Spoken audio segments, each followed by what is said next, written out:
ہونے سے پہلے اگر معتکف شخص اپنی مسجد میں پہنچ جائے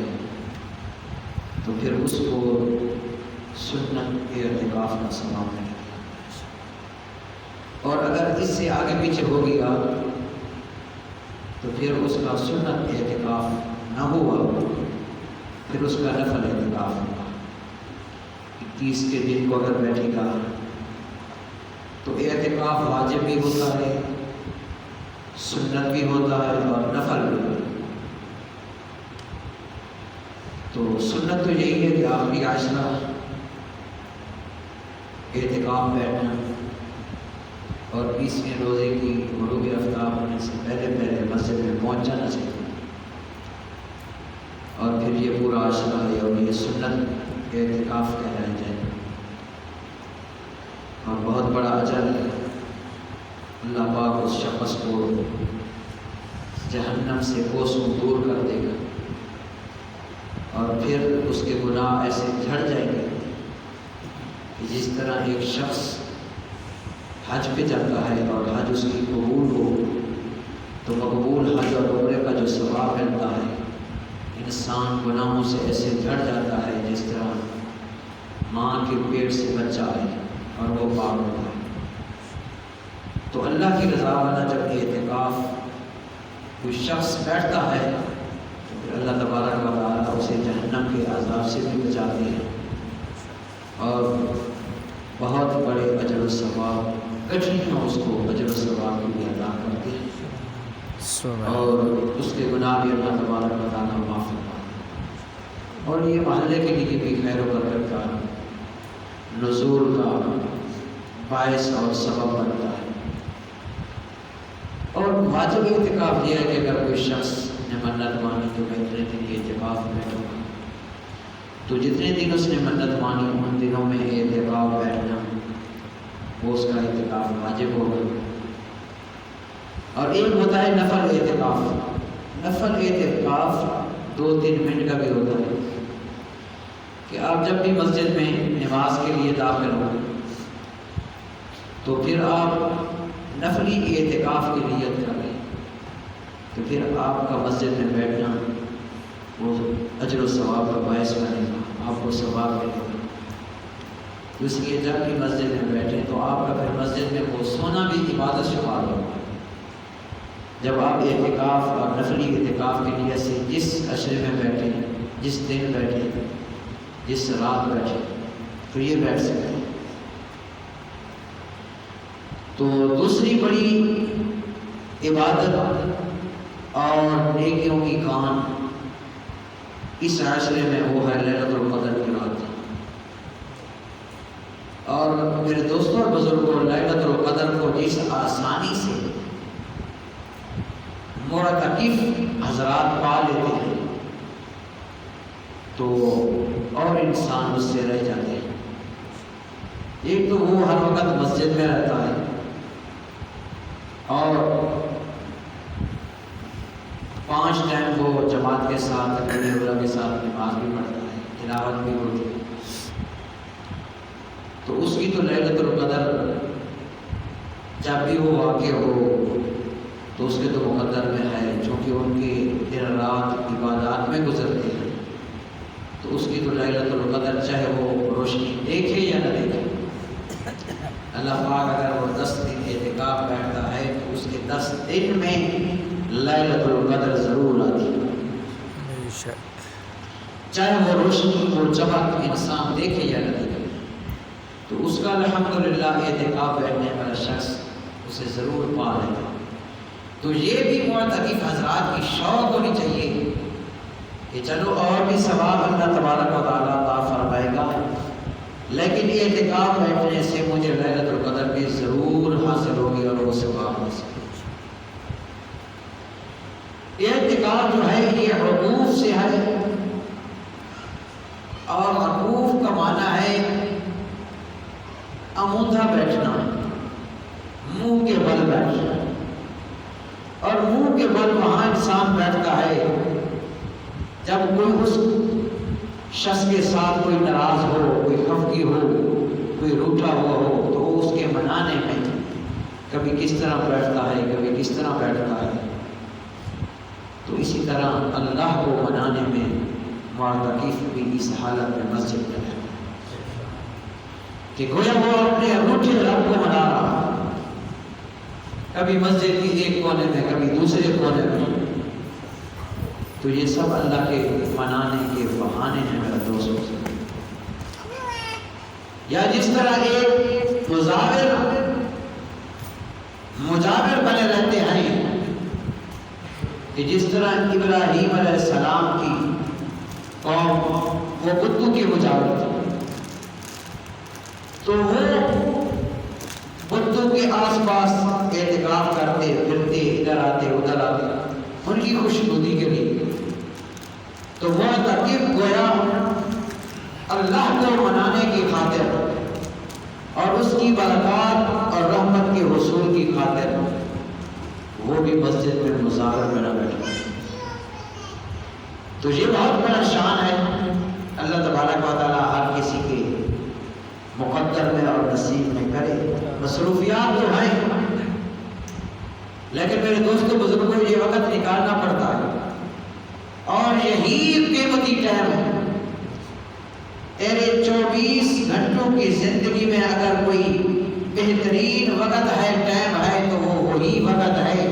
جو آپ دین کی خدمت کے لیے وقف کرتے ہیں. بے شک جو آپ عبادت کے لیے وقف کرتے ہیں وہ بہترین ٹائم اور بہترین وقت. تو اس وقت کو عارضی وقت نہ سمجھا جائے، اس مہینے کو عارضی مہینہ نہ سمجھا جائے، ان گھڑیوں کو عارضی گھڑیاں نہ سمجھا جائے، بلکہ ہر گھڑی قیمتی ہے، مبارک ہے. اور سعادت مند لوگ، نیک بخت لوگ اس گھڑی سے بہرمند ہوتے ہیں اور ان کی برکات اور فیوزات ہوتے ہیں واسطے. تو اللہ پاک ہم سب کے مقدر میں یہ کرتے ہیں آمین کہ ہم دین کے امور کو دل لگی سے اور خوشی سے کرنا چاہیے. کہ میں اعتکاف بیٹھوں، انسان راضی ہو جائے، کسی پہ احسان لگا کے، یا کچھ لوگ تو گھر سے تھک کے آ جاتے ہیں، چلو بھائی بیوی سے دور رہے، بچوں سے دور رہے، کاروبار سے دور رہے، اچھا ہے کہ اکیلا مسجد میں جا کر ثواب بھی ملے گا. اچھا ہے مسجد میں آ گیا ہے، ان گھڑیوں سے انشاءاللہ ثواب بھی ملے گا. لیکن معتکف کی جو دل کی خواہش ہونی چاہیے کہ میں اپنے رب کو منانے جا رہا ہوں، اور ہر گھڑی، ہر منٹ، ہر ساتھ اس کا یہی مشن ہو کہ اللہ کرے کہ میں اپنے روٹھے رب کو منا لوں اور میں اپنے گناہوں کی بخشش کرواؤں. تو یہ مقصد ہونا چاہیے معتکف. تو معتکف اپنے محلے کی مسجد اس کے لیے بہترین ہے، لیکن اگر اس کے محلے میں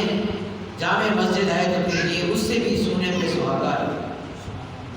اچھی چیز ہے. اور معتکف جب اعتکاف کے لیے بیٹھے تو پھر اسے جنازے کی نیت بھی کر لینی چاہیے کہ اگر کوئی اہل محلہ، کوئی رشتہ دار وغیرہ موت تو ہے اگر آ جائے تو میں اس کا جنازہ بھی پڑھوں گا.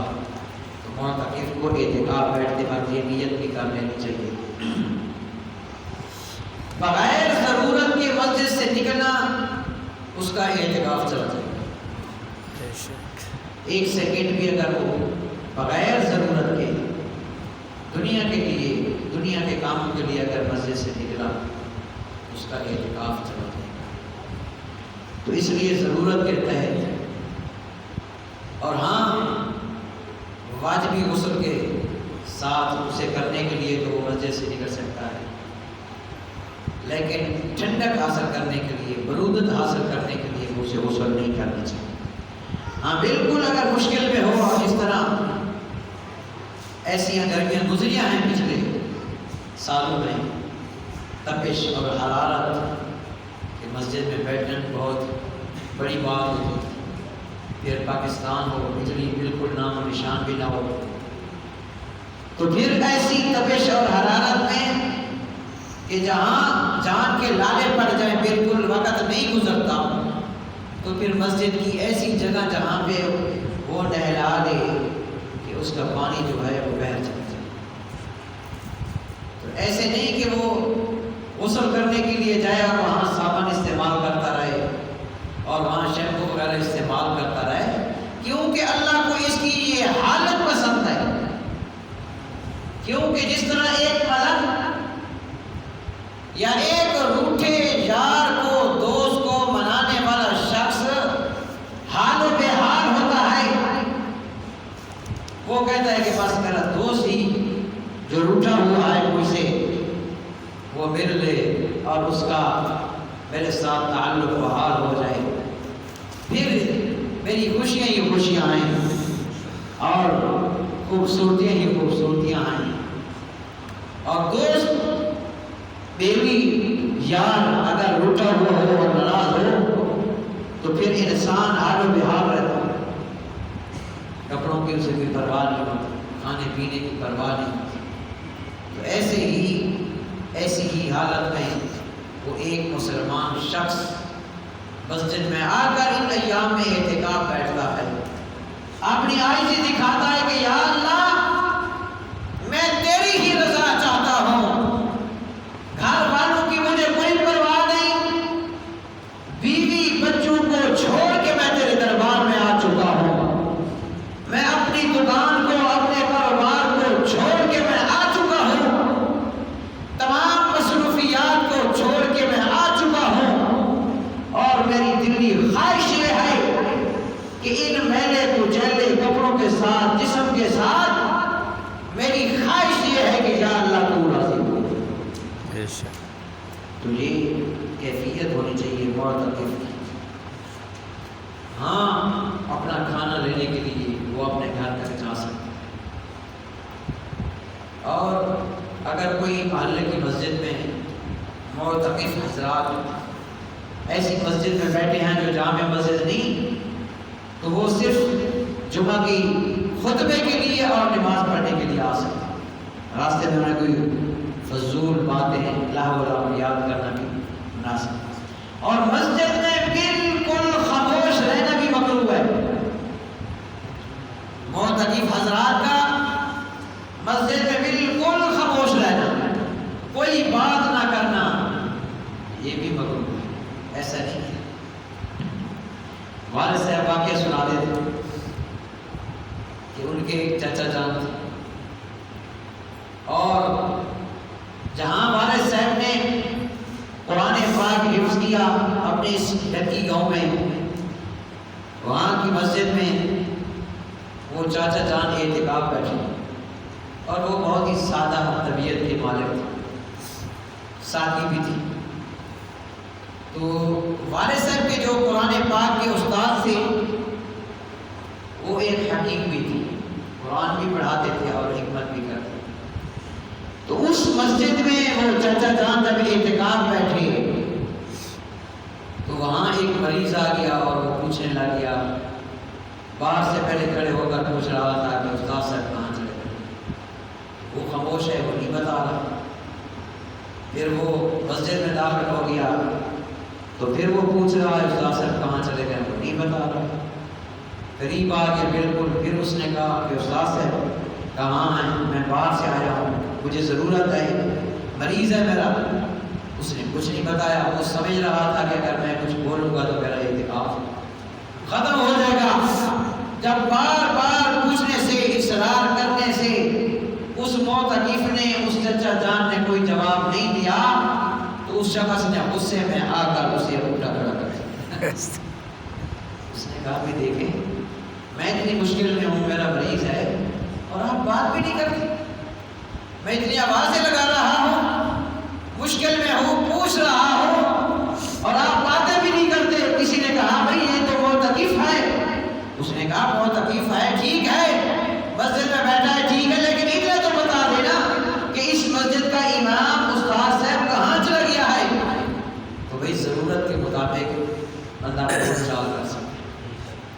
اگر کاروباری شخص ہے، تاجر شخص ہے، تو وہ مختصر وقت میں اپنے سودا بازی بھی کر سکتا ہے، بتا سکتا ہے کہ اس کپڑے کپڑے کا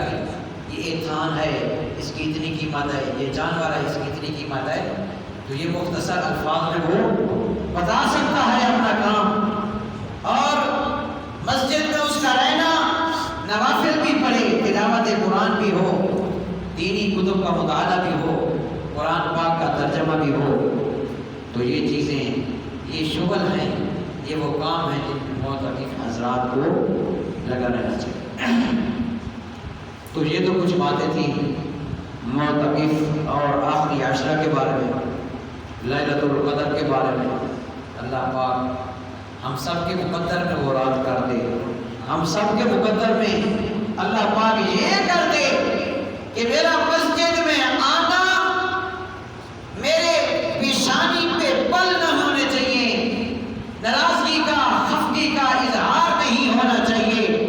بلکہ مسجد میں ایسا خوش رہوں جس طرح مچھلی پانی میں خوش رہتی ہے۔ تو یہ ایمان کی علامت ہے، یہ مومن ہونے کی علامت ہے جو مسجد میں خوش ہوتا ہے۔